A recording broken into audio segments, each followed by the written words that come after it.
رجب کے 3 روزے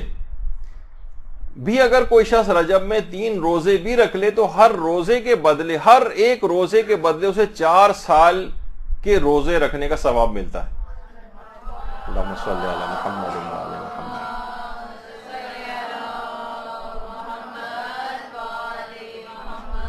اچھا، یہ تو ہے متفرق طور پر اگر آپ رجب میں کوئی شخص الگ الگ تاریخوں میں 3 کا عدد پورا کر لے، لیکن رجب میں اگر 3 روزے متواتر رکھ لے،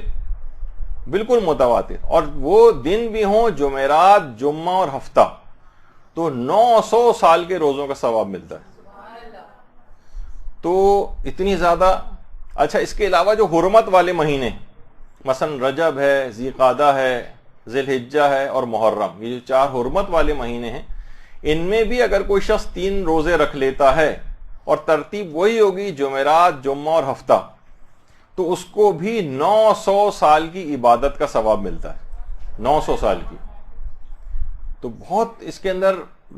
یہ جو ہے نا، واقعتاً یہ رجب، شعبان، یہ ایک ایسے، ابھی آپ نے سنا تھا روایت کے اندر بھی کہ انتہائی سستے داموں جنت اس میں فروخت ہو رہی، اور اتنے زیادہ ثوابوں کا انبار لگا ہوا ہے۔ تو مستحب روزوں کو اس حوالے سے ابھی اس کے خیر مسائل بھی آگے چل کر آئیں گے۔ اور اسی طرح سے یہ بھی ہے کہ جو شخص بھی ماہ رجب میں 3 روزے نہ رکھ سکے، ابھی آپ نے سنا 900 سال کے روزے یا 900 سال کی عبادت کا ثواب، تو پیغمبر نے خود وہی طریقہ بتایا کہ 1 مد طعام فی روزہ وہ صدقہ دے دے، یعنی 3 پاؤ آٹا فی روزہ کسی بھی غریب کو، یعنی مشکل سے آپ دیکھیں کہ 1 مہینے کے بھی اگر روزے ہیں تو 25 کلو کے قریب اگر آٹا دے دیا جائے یا 30 کلو ہی پورا دے دیا جائے تو اتنی زیادہ عظیم عبادت کا اس کو ثواب مل جائے گا۔ اچھا، اسی طرح سے